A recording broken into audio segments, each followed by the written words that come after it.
Royal મેળામાં મજા કરવા આવેલો પરિવાર અને જેમના માટે આ રાત ડરાવની થઈ ગઈ। માંજલપુરમાં રોયલ મેળો લાગ્યો છે અને જ્યાં જલપરી જોવા માટે લોકો મોટી સંખ્યામાં પહોંચી રહ્યા છે। ખૂબ ઉત્સુકતા છે વડોદરા શહેરના લોકોમાં અને આ જલપરી જોવા માટે પાદરાથી પણ એક પરિવાર આવ્યો હતો અને આ પાદરાના પરિવાર માટે આ રોયલ મેળો જોવા આવવા માટેની રાત ખૂબ ડરાવની થઈ ગઈ, કારણ કે બાઉન્સરોએ જે કર્યું છે તેમની સાથે જોવા જેવું હતું। આ પરિવારના સભ્યો રોયલ મેળામાં મજા કરવા માટે આવ્યા હતા। ખૂબ મજા કરી અને પછી બહાર નીકળ્યા એટલે પતિ પત્નીને ખબર પડી કે બે બાળકો અંદર રહી ગયા છે। એટલે પરિવારના સભ્યો કે જેમણે બાઉન્સરોને સમજાવવાનો પ્રયત્ન કર્યો કે તેમને અંદર જવા દેવામાં આવે, કારણ કે તેમના બે બાળકો અંદર રહી ગયા છે, પરંતુ બાઉન્સરો તેમની વાત સમજવા તૈયાર જ નહોતા। અને એટલું જ નહીં, આ વાત ન સમજ્યા પરંતુ પરિવાર પર તેઓ દ્વારા લાકડી અને દંડા વરસાવવામાં આવ્યા। આ પ્રકારની ગુંડાગીરી, આ પ્રકારના વ્યવહાર કરતા બાઉન્સરો એક રોયલ મેળામાં રાખવા એ કેટલું યોગ્ય કહેવાય? આ વિડીયો અત્યારે જે વાયરલ થઈ રહ્યો છે તેમાં જોઈ શકાય છે કે કઈ રીતે મહિલાઓ અને યુવાનો પર દંડા વરસાવવામાં આવી રહ્યા છે બાઉન્સરો દ્વારા। બાઉન્સરો આ હદ સુધી ગુંડાગીરી કરી રહ્યા છે। રોયલ મેળા ખાતેના આ દ્રશ્યો છે કે જ્યાં લોકો બાળકો સાથે મજા મસ્તી કરવા આવતા હોય ને ત્યાં આવા બાઉન્સરો કે જે પરિવાર સાથે આ પ્રકારનો વ્યવહાર કરે। જો કે આ મામલે પછી રાવપુરા પોલીસ વચ્ચે પડી અને રાવપુરા પોલીસ દ્વારા કાર્યવાહી કરવામાં આવી છે, પરંતુ શું રોયલ મેળાના સંચાલક સામે પણ આટલી કડક કાર્યવાહી કરવામાં આવશે કે કેમ તે જોવું રહ્યું। મેં પાદરા મહેમાન તરીકે આવ્યા હતા મારી બહેનના ઘરે, અને ત્યાંથી અમે લાલબાગ રોયલ મેળામાં આવ્યા છે જોવા માટે, આ નાના છોકરાઓને વેકેશનના માટે। તો ત્યાં અંદર જે જલપરી જોવામાં આવે છે ત્યાં એ લોકોએ બાઉન્સર મૂક્યા છે, અને બાઉન્સર નહીં, એ લોકો ગુંડા છે। કેમ કે આ રહ્યું, આ છે ફૂટેજ।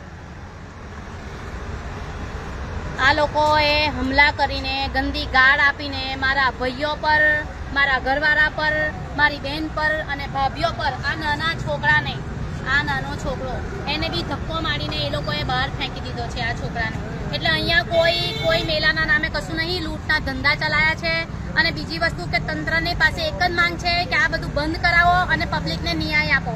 કોઈ અંદર મફત આવતું નથી, બધા પૈસા ખર્ચીને અને મહેનત કરીને, રૂપિયા કરીને છોકરાઓને વેકેશનમાં ફરવા માટે અમે લાવીએ છીએ। બસ આટલી હાથ જોડીને વિનંતી છે પોલીસ કર્મીઓને અને તંત્રને બી, જે આગેવાની છે તેમને બી અમારી આટલી જ અરજી છે કે આ લોકો ગુંડા તત્વો જે છે તેમને સબક શીખાડો। એને પાછળ ના પડતા, આજે અમારા સાથે થયું છે, કાલ ઉઠીને કોઈ બીજા સાથે થશે। કાલ ઉઠીને આ છોકરાને ધક્કો મારીને જીવ જોખમમાં પડી જતું, કોણ જિમ્મેદારી લેતું? એની કોણ જિમ્મેદાર છે એનું? કે આ અંદર બી બીજા 2-4 પડેલા છે, એ લોકો એવું કહે છે કે તમારા લોકોથી થાય તે કરી લો। હથિયારો દંડા લઈને આવ્યા હતા, અરે એ ફૂટેજ જોઈ લો, આ મારા પાસે ફૂટેજ છે અને વિડીયો બી છે અમારા પાસે। એ લોકો દંડાઓ લઈને આવ્યા છે, એ લોકો અરે આ દંડાઓ લઈને એ લોકો આવ્યા છે અંદરથી આ મારવા માટે, હુમલા કરે છે। એ લોકો બાઉન્સર નથી, એ લોકો ગુંડાઓ છે। આ રહ્યા આ ગુંડાઓ છે।